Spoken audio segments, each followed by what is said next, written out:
अंशवाहिनी classes में आप सभी का स्वागत है। आज हम आपको क्लास 11th के मैथ का एक्सरसाइज 1.4 में से जो भी क्वेश्चन रह गए हैं उसको सॉल्व करवाया जाएगा। क्वेश्चन नंबर 5 से सॉल्व करवाया जाएगा, ठीक है।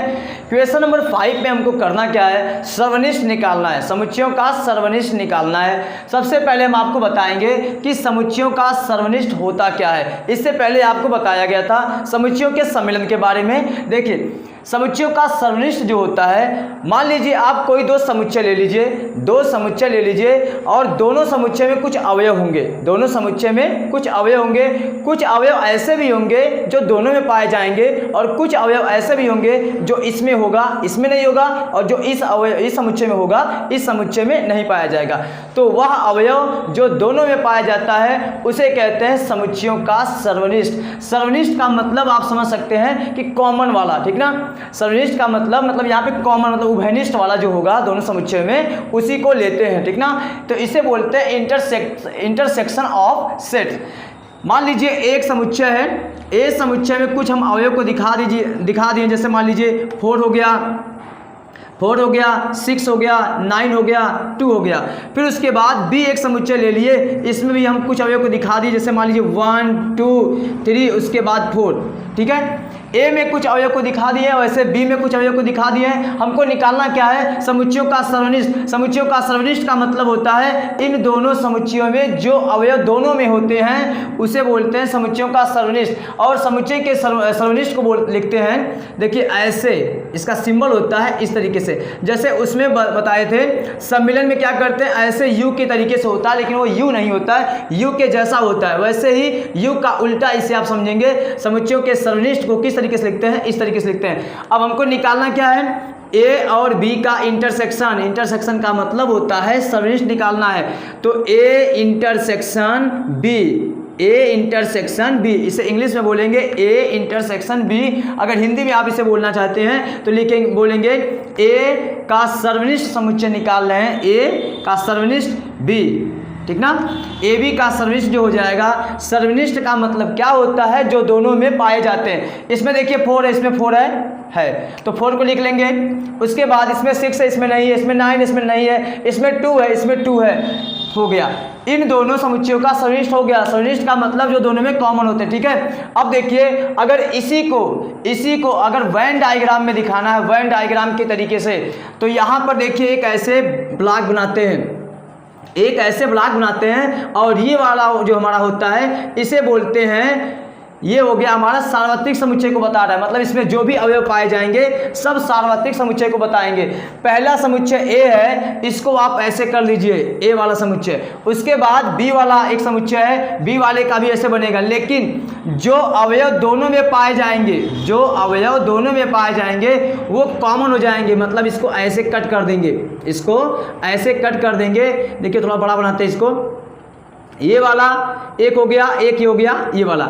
इसमें जो अवयव हैं, ए में कौन से अवयव हैं, 4 भी है, 6 भी है, 9 भी है, 2 भी है। बी में 1 2 3 4 भी है। तो 2 और 4 दोनों में आ रहे हैं ना, 2 और 4 दोनों समुच्चय में आ रहे हैं। तो इन दोनों अवयवों को यहाँ पे दिखाएंगे, जहाँ पे दोनों कॉमन वाला पार्ट है।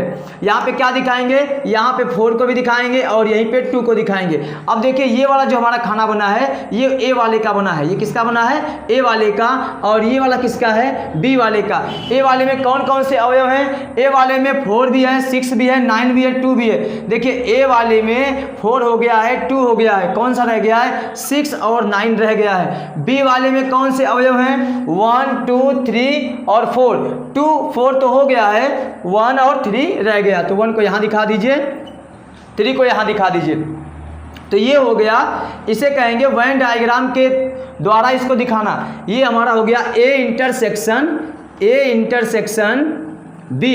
ए इंटरसेक्शन बी को अगर वेन डायग्राम के अनुसार दिखाना होगा तो जो अवयव दोनों में कॉमन होते हैं उसको यहाँ पे बीच में कर देते हैं, और जो कॉमन नहीं होते हैं उसको अलग अलग कर देते हैं। अब देखिए क्वेश्चन पे आते हैं। क्वेश्चन नंबर 5 है, ये देखिए एनसीईआरटी बुक का क्वेश्चन नंबर 5 है। प्रश्न 1 में दिए प्रत्येक समुच्चय युग्म का सर्वनिष्ठ समुच्चय ज्ञात कीजिए।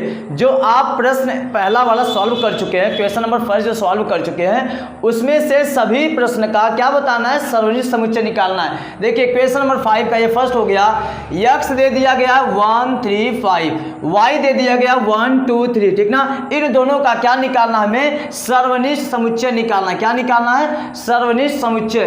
तो सर्वनिष्ठ समुच्चय का मतलब x इंटरसेक्शन y निकालना है। x इंटरसेक्शन y में क्या हो जाएगा, जो x वाला अवयव और y वाला अवयव जो दोनों में कॉमन होगा उसी को कहेंगे x इंटरसेक्शन y। इसमें है 1 3 5, इसमें क्या है 1 2 3, तो 1 और 3 दोनों में पाया गया, तो यहाँ पे लिखेंगे 1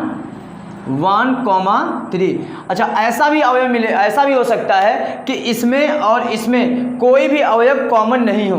जब ऐसा मिलेगा कि एक समुच्चय ये दे दिया गया हो कोई और ये भी कोई समुच्चय हो और दोनों समुच्चयों में कोई अवयव कॉमन नहीं मिल रहे हैं, तो उस कंडीशन में क्या करते हैं, फाई लिखते हैं। फाई का मतलब वो रिक्त समुच्चय होता है, ये कॉमन वाला नहीं होता, ठीक ना। तो इसका आंसर हो जाएगा ये वाला।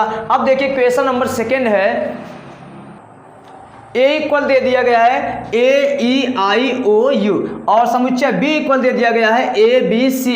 देखिए दोनों में a मिल रहा है, दोनों में क्या मिल रहा है, a मिल रहा है, और तो कोई अवयव कॉमन नहीं है, तो इसका हो जाएगा a इंटरसेक्शन b इक्वल क्या हो जाएगा, सिर्फ एक अवयव कॉमन है, वो हो गया a। अब इसका थर्ड क्वेश्चन है। अब देखिए इसमें कहा गया है क्वेश्चन नंबर 3 में a इक्वल दिया गया है x सच दैट x एक प्राकृतिक संख्या है और 3 का गुणज है। अब बताइए, ये प्राकृतिक संख्या को बता रहा है x और क्या बता रहा है, 3 का गुणज ना, तो इसको हम समुच्चय के रूप में ऐसे लिख सकते हैं, इसी को हम समुच्चय के रूप में ऐसे लिख सकते हैं। 3 का गुणज का मतलब 3 6 हो गया, 9 हो गया, 12 हो गया, 15 हो गया एंड सो ऑन, मतलब और भी नंबर चलेगा ऐसे। यहाँ पे क्या है, b वाला जो समुच्चय है वो दिया गया है x सच दैट x संख्या 6 से कम एक प्राकृतिक संख्या है। इसमें क्या करना है, 6 से कम लेना है। देखिए b इक्वल हो जाएगा 1 हो जाएगा, 2 हो जाएगा, 3 हो जाएगा, 4 हो जाएगा, 5 हो जाएगा और 6 को नहीं लेना है क्योंकि 6 से कम बोला है ना। अब देखिए हमको क्या निकालना है, इन दोनों का क्या निकालना है, intersection a intersection b equal क्या लिखेंगे, जो दोनों में कॉमन होगा। देखिए 3 इसमें भी है, 3 इसमें भी है और इसमें क्या है, 3 से ज़्यादा है और इसमें 3 से ज़्यादा 4 है, लेकिन इससे 4 नहीं है, 5 है, 5 नहीं है, उसके बाद तो कोई मिलेगा ही नहीं। तो इन दोनों में क्या कॉमन है, 3 दोनों में है। आंसर क्या आएगा, 3। क्वेश्चन नंबर अगला देखिए, एक समुच्चय दिया है, a इक्वल दिया गया है x सच दैट x एक प्राकृतिक संख्या है और x का वैल्यू जो है 1 से बड़ा है और 6 से बराबर या 6 से कम लेना है। तो इसको जब हम समुच्चय के रूप में लिखेंगे तो a इक्वल हो जाएगा हमारा, देखिए x का वैल्यू 1 से ज़्यादा लेना है, मतलब 2 होगा, 3 होगा, 4 होगा, 5 होगा और उसके बाद 6 से कम बोला है और 6 के बराबर भी ले सकते हैं, इसका मतलब इसमें 6 भी लेंगे। a वाले समुच्चय का अवयव ये सब हो गए। ऐसे b वाले समुच्चय के अवयव को लिखिए। देखिए x का वैल्यू हमको 6 से ज़्यादा लेना है, मतलब 6 को नहीं लेना है, और 10 से कम लेना है, मतलब 10 को भी नहीं लेना है। तो यहाँ पर हो जाएगा हमारा 7 हो जाएगा, 8 हो जाएगा और 9 हो जाएगा, बस 10 तो होगा नहीं क्योंकि 10 से कम लेना है। ये हो गया हमारा समुच्चय b। अब इन दोनों समुच्चय में आप देखिए कोई ऐसा अवयव है ही नहीं जो दोनों में कॉमन हो, इसलिए इन दोनों समुच्चयों का जब आप इंटरसेक्शन निकालेंगे a इंटरसेक्शन b इक्वल, तो आप बोलेंगे फाई, क्योंकि कोई जब अवयव कॉमन नहीं होता है, जब दोनों में कोई अवयव नहीं मिलता है तो हम फाई लिखते हैं। अब देखिए अगला क्वेश्चन नंबर 5 है, समुच्चय a इक्वल दे दिया है 1 2 3, उसके बाद b इक्वल दे दिया है 5। इन दोनों का इंटरसेक्शन निकालना है तो a इंटरसेक्शन b इक्वल क्या हो जाएगा, देखिए कोई ऐसा अवयव नहीं जो दोनों में कॉमन हो, इसलिए हम क्या बोलेंगे, इसका 5 हो जाएगा। क्वेश्चन नंबर 6 देखते हैं। इस क्वेश्चन में दे दिया है यदि a इक्वल देखिए दे दिया है एक समुच्चय, फिर उसके बाद b एक समुच्चय दे दिया है, c एक समुच्चय दे दिया है, उसके बाद d एक समुच्चय दे दिया, ठीक है। इन सभी समुच्चयों का प्रयोग करके हमको निकालना है a intersection b, a intersection b। a intersection की b का मतलब देखिए या तो आप पहले इसको ऐसे रख दीजिए, जो भी अवयव उसके हैं 3 है, उसके बाद 5 है, 7 है, 9 है, उसके बाद इंटरसेक्शन का चिन्ह दे दीजिए, उसके बाद बी वाला अवयव रख दीजिए 7, 9, 11, उसके बाद 13। अब इन दोनों समुच्चयों में जो अवयव दोनों में मिलेगा उसी को लिख देंगे और ये हो जाएगा A intersection B. A intersection B में देखिए कौन से अवयव दोनों में है, 9 इसमें है, 9 इसमें है, इसमें 3 है, इसमें 3 नहीं है, ठीक ना, सिर्फ क्या कॉमन है, 9 है। तो इसका हो जाएगा ए इंटरसेक्शन बी का आंसर हो जाएगा 9 हो जाएगा, ठीक है। इसका दूसरा क्वेश्चन है 6 का सेकंड क्वेश्चन है B intersection C. B intersection C, इसमें क्या लिखेंगे, देखिए बी और सी का जो अवयव कॉमन होगा उसी को रख दीजिए। इसको भी आप उसी तरीके से लगा सकते हैं जैसे इसको लगवाए थे, ठीक है। बी और सी में जो कॉमन होगा, देखिए बी में क्या है, 11 है, इसमें भी 11 है, इसमें 13 है, इसमें भी 13 है, इसमें 15 है लेकिन उसमें 15 नहीं है, तो यहाँ पे कौन सा हो जाएगा, 11 और 13, ठीक ना। इसका आंसर क्या हो जाएगा, 11 और 13। तीसरे क्वेश्चन में A intersection C intersection D, इसका मतलब ए सी डी में जो तीनों में होगा उसे लिखेंगे इस समुच्चय में, ठीक ना। ए में देखिए और बी में, ए में, सी में और डी में, ए वाला ये हो गया, सी वाला ये हो गया और डी वाला ये हो गया, जो तीनों में होगा उसी को लिखेंगे। देखिए सबसे छोटा समुच्चय में अवयव ये है, ठीक ना, इसमें केवल 2 ही अवयव है, सिर्फ इसे तुलना कीजिए। इसमें देखिए 15 है, क्या इसमें 15 है, इसमें है, लेकिन इसे 15 है, इसमें 15 नहीं है, ठीक ना। इसमें 17 है, इसमें 17 है, नहीं है, इसमें भी नहीं है। तो ऐसा कोई अवयव नहीं है जो तीनों में कॉमन है, तो इसलिए इसका आंसर हो जाएगा हमारा 5। क्या हो जाएगा, 5। सिर्फ यहाँ पे ब्रैकेट नहीं लगाएंगे, ठीक ना, नहीं तो ब्रैकेट लगाने का मतलब ये हो जाएगा कि इसमें एक अवयव है, ठीक ना, तो यहाँ पे ब्रैकेट नहीं लगाएंगे, क्या हो जाएगा, इसका आंसर 5 हो जाएगा। उसके बाद हमको निकालना है A intersection C. A intersection सी में क्या करेंगे, ए में अवयव देखिए और उसके बाद सी में अवयव देखिए, जो दोनों में कॉमन होगा उसी को लिखना है। तो ए और सी में कौन से अवयव दोनों में है, 11 इसमें भी है और उसके बाद इसमें भी 11 है और कोई नंबर कॉमन नहीं है, तो इसका आंसर हो जाएगा हमारा 11 हो जाएगा, ठीक ना। इसको देखिए आप 2-2 पार्ट में भी सॉल्व कर सकते हैं, जैसे पहले आप ए इंटरसेक्शन सी निकाल लीजिए, फिर उसके बाद जो आएगा उसका इंटरसेक्शन डी ले लीजिए, तब भी आंसर आपका वही आएगा, ठीक ना। नेक्स्ट क्वेश्चन है क्वेश्चन नंबर 5 इसका, बी इंटरसेक्शन डी। बी में और डी में देखना है, बी और डी में देखिए, बी और डी में इसमें 15 जैसे 15 नहीं है, इसमें 17 जैसे 17 नहीं है, तो कोई ऐसा अवयव मिला ही नहीं जो दोनों में हो, इसलिए इसका भी आंसर क्या हो जाएगा, 5 हो जाएगा। अगला क्वेश्चन है, अब यहाँ पे क्वेश्चन नंबर जो 6 का 6 है, ए इंटरसेक्शन, फिर उसके बाद ब्रैकेट है, बी यूनियन सी है। ए में जो अवयव है उसको रख दीजिए। देखिए यहाँ पे दोनों काम करना है, इंटरसेक्शन वाला भी करना है और यूनियन वाला भी, ठीक ना। तो ए में जो समुच्चय में अवयव है, ए वाले में उसका अवयव रख दीजिए, क्या है, 3 है, 5 है, इसको अच्छे से लगाते हैं एकदम अच्छे से, ठीक ना। 7, 9 और ये कितना हो गया, 11 हो गया, ठीक ना। उसके बाद इंटरसेक्शन का सिग्नल दे दीजिए और फिर यहाँ पे ब्रैकेट दे दीजिए और बी में जो अवयव है उसको रख दीजिए, क्या है, 7, 9, 11 और उसके बाद 13। इसको एकदम अच्छे से समझिएगा, ठीक है। उसके बाद यहाँ पे यूनियन का चिन्ह है और उसके बाद सी में जो अवयव हैं, सी में जो अवयव हैं कौन से हैं, 11 और उसके बाद 13 और 15, 11, 13 और 15, ठीक है।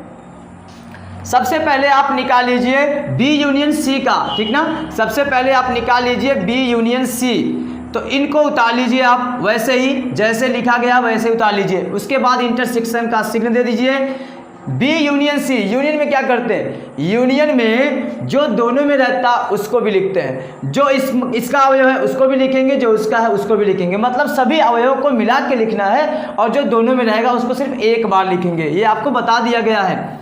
7 लिखेंगे, 9 लिखेंगे, 11 लिखेंगे और उसके बाद 13 भी लिखेंगे और उसके बाद यहाँ पर हो गया 15, ठीक ना। 11 और 13 दोनों में है तो इसको सिर्फ एक बार लिखेंगे, इसलिए सिर्फ यहाँ पे एक ही बार लिखेंगे दोनों को, ठीक है। अब हमको इन दोनों का क्या निकालना, इंटरसेक्शन। इंटरसेक्शन लेते समय क्या करते हैं, जो दोनों में कॉमन हो। देखिए दोनों में कॉमन कौन सा है, 7, 9, 11, 7, 9, 11 और 13, 15 दोनों कॉमन नहीं है, तो इसका आंसर हो जाएगा 7, 9 और 11, ठीक ना। इसका आंसर यही होगा। अगला क्वेश्चन, इसमें है ए इंटरसेक्शन डी।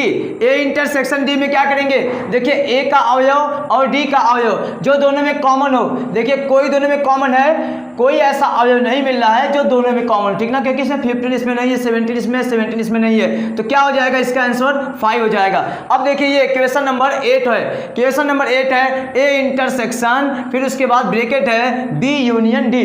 इसमें यूनियन भी निकालना है और उसके बाद इंटरसेक्शन करना है। इससे पहले वाले क्वेश्चन में, क्वेश्चन नंबर 6 में आपको पूरे अच्छे से सॉल्व करके बताया गया। इसको देखिए, इसका लिख दीजिए ए, उसके बाद इंटरसेक्शन बी का अवयव रख दीजिए, उसके बाद यूनियन ले लीजिए डी का, ठीक ना। इससे अच्छा है ए और ए इंटरसेक्शन, उसके बाद पहले हम इसका अवयव निकाल लेते, ठीक ना। B union D, B union D में क्या मिलेगा, बी यूनियन डी का मतलब हमको मिलेगा 7, 9, यहाँ पर जो मिलेगा जैसे ए रहेगा, उसके बाद इंटरसेक्शन, यहाँ पे जो अवयव मिलेगा बी यूनियन डी का, उसमें 7 भी होगा, 9 भी होगा, 11 भी होगा, 13 भी होगा और 15 भी होगा और 17 भी होगा, ठीक ना। बी यूनियन डी में ये मिलेगा और ए वाले में क्या मिलेगा, ए का जो अवयव है वो रख दीजिए। ए में 3, 5, 7 और उसके बाद 9 और 11, ठीक ना। अब हमें क्या निकालना है, इन दोनों का इंटरसेक्शन, इन दोनों का इंटरसेक्शन। देखिए जो दोनों में कॉमन है 11 है, 11 इसमें है, फिर उसके बाद 7 इसमें है, 7 इसमें है, 9 इसमें है, 9 इसमें है, क्या हो जाएगा इसका 7, 9 और 11, ठीक है। चलते हैं अगले क्वेश्चन पर। इसमें सबसे पहले आप ए इंटरसेक्शन बी निकाल लीजिए, फिर उसके बाद बी यूनियन सी है, ठीक ना, बी यूनियन सी निकाल लीजिए, फिर उसके बाद इसका जो आएगा और इसका जो आंसर आएगा दोनों का इंटरसेक्शन निकाल लिया जाएगा। ए इंटरसेक्शन बी में देखिए आएगा क्या, ए इंटरसेक्शन बी, ए और बी में ध्यान से देखिए जो दोनों में कॉमन हो, 7 है, 9 है, 11 है, तो इसमें क्या हो जाएगा 7, 9 और 11, ठीक है। इसका आंसर ये होगा। फिर उसके बाद इंटरसेक्शन का सिग्नल दे दीजिए और देखिए बी यूनियन सी में बी वाला और सी वाला, इसको देखिए इन दोनों के अवयव को लिखना है और जो दो में रहेंगे उसको एक बार लिखना है। 7 हो जाएगा, 9 हो जाएगा, 11 हो जाएगा, 11 उसका भी हो गया, इसका भी हो गया, 13 हो गया, 13 उसमें भी है, इसमें भी है, एक बार लिखेंगे, ठीक है। 15 हो गया। अब इन दोनों का क्या निकालना है, इंटरसेक्शन, मतलब सर्वनिष्ठ समुच्चय। 7 इसमें है, 7 इसमें है, 9 इसमें है, 9 इसमें है, 11 इसमें है, 11 इसमें है, तो इसका आंसर हो जाएगा 7, 9 और 11, ठीक है। इसका आंसर हो जाएगा 7, 9, 11। अगला क्वेश्चन है 10। इसमें है ए यूनियन डी, फिर उसके बाद इंटरसेक्शन बी यूनियन सी। बताइए इसको आप सॉल्व कर सकते हैं कि नहीं। इसको सॉल्व किया जा सकता है कैसे, पहले यूनियन निकाल लीजिए, फिर उसके बाद इसका भी यूनियन निकाल लीजिए, फिर जो आता है उसका क्या करना है, इंटरसेक्शन लेना है, ठीक ना। A union D, A union D में क्या आ जाएगा, ए और डी में देखिए लिखेंगे 3, 5, 7, 9, 11 और उसके बाद 15 और ये 17। ए यूनियन डी निकल गया, इसमें ये सब होंगे क्योंकि सबके अवयव को मिला के लिखना है और कोई ऐसा अवयव नहीं है जो दोनों में कॉमन हो, इसलिए एक बार हो गया ये। फिर उसके बाद intersection B union C, B union C में देखिए बी और सी को देखिए, यहाँ पे 7 है, 7 इसका 9 हो गया, यहाँ पे 11 है और इसमें भी 11 है, हो गया। उसके बाद 13 बचा, 13 हो गया और इसमें है 15 छूट रहा है इसका, ये 15 हो गया इसका, ठीक ना। अब उसके बाद हमें क्या निकालना है, इसका इंटरसेक्शन। इंटरसेक्शन का मतलब जानते ही हैं आप, जो नंबर दोनों में कॉमन हो, जो अवयव दोनों में कॉमन हो। 11 हो गया, 15 हो गया और क्या है उसमें देखिए 7 और 9 है, ठीक ना, इसमें भी है और 15 हो गया और तो कोई नंबर नहीं बचा है, ठीक है। तो इसका आंसर हो जाएगा 7, 9, 11 और 15। इसका आंसर ये होगा। अब चलते हैं क्वेश्चन नंबर 7 पर। 7 नंबर में कहा गया है, देखिए ये क्वेश्चन थोड़ा बड़ा है, ठीक है, इसको कैसे सॉल्व करेंगे। यदि ए, फिर उसके बाद लिखा गया है x सच दैट x एक प्राकृतिक संख्या है। जब ये एक प्राकृतिक संख्या को बता रहा है तो इसको हम ऐसे भी तो लिख सकते हैं, प्राकृतिक संख्या जो होती है वो 1 से स्टार्ट होती है, 1 2 3 4 5 एंड सो ऑन, आगे भी चलेंगी। ये किसको बता रहा है सब, एक प्राकृतिक संख्या को, ठीक है। उसके बाद जो बी समुच्चय है उसमें है x सच दैट x एक सम संख्या को बता रहा है। किसको बता रहा है, ये सम संख्या, मतलब इसमें 2 मिलेगा, 4 मिलेगा, 6 मिलेगा, 8 मिलेगा, 10 मिलेगा एंड सो ऑन। ये किसको बता रहा है, ये है सम संख्या को बता रहा है। फिर उसके बाद जो समुच्चय सी दिया है या एक विषम प्राकृतिक संख्या को बता रहा है। विषम प्राकृतिक संख्या का मतलब जो 2 से ना कटे, जैसे 3 हो गया, 5 हो गया, 7 हो गया, 9 हो गया, 11 हो गया, उसके बाद एंड सो ऑन, ठीक ना। ये किसको बता रहा है, ये बता रहा है एक विषम संख्या को। किसको बता रहा है, विषम प्राकृतिक संख्या को। उसके बाद जो समुच्चय डी है वो बता रहा है x सच दैट x एक अभाज्य संख्या है। अभाज्य संख्या जो होती है ऐसी संख्या होती है जो स्वयं से कटे और 1 से कटे, मतलब ये 2 से स्टार्ट होती है, 2 लेते हैं, 3 लेते हैं, 5 लेते हैं, 7 लेते हैं, 9 नहीं होगा, 11 होगा, फिर उसके बाद एंड सो ऑन। तो ये क्या होगा, अभाज्य संख्या को बता रहा है। ये किसको बता रहा है, समुच्चय डी अभाज्य संख्या को, ठीक है। अब चलते हैं क्वेश्चन पे। 7 का फर्स्ट क्वेश्चन है, फर्स्ट क्वेश्चन दिया गया है A intersection B, A intersection B. अब देखिए ए में कौन कौन से अवयव हैं, फिर उसके बाद बी में कौन कौन से अवयव हैं, जो दोनों में कॉमन होंगे उसी को लिखते हैं। इसमें देखिए 2 है, इसमें भी 2 है, इसमें 4 है, इसमें 4 है, इसमें 6 होगा, इसमें भी 6 है, इसमें 8 होगा, इसमें भी 8 है। इसका मतलब जो हमारा नंबर मिलेगा वो 2 4 6 8 ऐसे मिलेगा ना, एक सम संख्या को मिलेगा। और सम वाला किसको बता रहा है, सम वाले किस समुच्चय को बता रहे हैं, मतलब जो बी वाला था वही तो बता रहा था कि x सच दैट x एक सम संख्या है। तो इसके जगह पे हमारा आंसर क्या होगा, या तो आप देखिए इसको या तो ऐसे लिखिए 2 4 6 8 10 ऐसे सम संख्या के रूप में, या तो इसको आप डायरेक्ट लिख सकते हैं कि ये हमारा बता रहा है समुच्चय बी को, ठीक ना। नेक्स्ट क्वेश्चन है, क्वेश्चन नंबर 7 का 2 है A intersection C. A intersection सी, ए में और सी में ध्यान दीजिए, ए में है 1 2 ऐसे चल रहा है, फिर उसके बाद सी में 3 5, देखिए 3, इसमें 5 मिल रहा, इसमें 7 मिलेगा, इसमें भी 7 मिलेगा, इसमें 9 है, इसमें 9 मिलेगा। इसका मतलब हमको मिलेगा क्या, सी वाला सब एलिमेंट मिलेगा। इसमें क्या मिलेगा, सी वाला सब एलिमेंट मिलेगा, इसलिए ए इंटरसेक्शन सी इक्वल होगा सी वाले सभी एलिमेंट मिलेंगे। मतलब कौन सा है ये मिलेगा विषम प्राकृतिक संख्या वाला। उसके बाद क्वेश्चन नंबर 3 है ए इंटरसेक्शन डी। ए वाले में क्या है और डी वाले में देखिए, ए और डी वाले में, ए में है 1 2 3 ऐसे चल रहा है, फिर उसके बाद डी वाले में है 2 3, उसके बाद देखिए इसमें 5 भी है, 2 भी है, 3 भी है, 5 भी है, उसके बाद इसमें 7 मिल रहा है, ऐसे ना। तो इसका मतलब ये सब अवयव, इसके सब अवयव उसमें पाए जा रहे हैं। तो जो ए इंटरसेक्शन डी होगा वो हमारा हो जाएगा डी वाले के बराबर। क्यों डी वाले के बराबर होगा, क्योंकि जो हमारा आंसर आ रहा है डी वाले का एलिमेंट आ रहा है, इसलिए ए इंटरसेक्शन डी इक्वल होगा डी के। क्वेश्चन नंबर 4 देखिए, इसमें हमें निकालना है समुच्चय बी। देखिए बी इंटरसेक्शन सी निकालना है। बी के अवयव को देखिए और सी के अवयव को। बी में देखिए 2 है, 4 है, ऐसे चल रहा है सम संख्या, और इसमें है विषम संख्या। अब बताइए सम संख्या और विषम संख्या में से कोई समानता होता ही नहीं है, मतलब इसमें से कोई अवयव ना तो इसमें पाया जाएगा ना तो इसमें का कोई अवयव इसमें पाया जाएगा। इस कंडीशन में क्या हम लिखते हैं, कहते हैं फाई दोनों में पाया जाएगा। तो इसका आंसर क्या हो जाएगा, फाई हो जाएगा। B intersection D, B intersection D. देखिए बी वाले का अवयव देखिए और डी वाले का अवयव देखिए। डी वाले का अवयव है 2, फिर उसके बाद 3 5 7 11 ऐसा ना, ये सब विषम संख्या लगभग है। उसके बाद यहाँ पे क्या है 2 है, इसमें क्या मिल रहा है 2 4 6 ऐसे 4 जैसे 2 के बाद जो 4 6 ये सब आ रहा है, ये सब नंबर इसमें नहीं पाए जा रहे हैं। अच्छा इसमें 2 के बाद जो भी नंबर आएगा वो भी नंबर इसमें नहीं पाए जा रहे हैं, तो केवल पाया जा रहा है 2 वाला नंबर दोनों में। तो इसका आंसर हो जाएगा हमारा 2 हो जाएगा, ठीक ना। अब इस क्वेश्चन नंबर 7 का हमारा लास्ट क्वेश्चन है, क्वेश्चन नंबर 6 है सी इंटरसेक्शन डी। क्या निकालना है, सी इंटरसेक्शन डी हमको निकालना है। तो सी इंटरसेक्शन डी का मतलब पहले आप सी के अवयव को देखिए, सी में है 3 5 7 9 11 ऐसे चल रहा है। उसके बाद डी में हमारा 2 से स्टार्ट हो रहा है, 2 3 5, देखिए 3 वाला 3 के बराबर, 5 वाला 5 के ऐसे सब मिल रहा है ना। उसके बाद ये 11 मिल रहा है। तो इसका मतलब ये सब विषम संख्या नहीं बोल सकते हैं, क्योंकि ये अगर विषम संख्या आप बोलेंगे तो 9 इसमें है, 9 इसमें नहीं है, ठीक ना।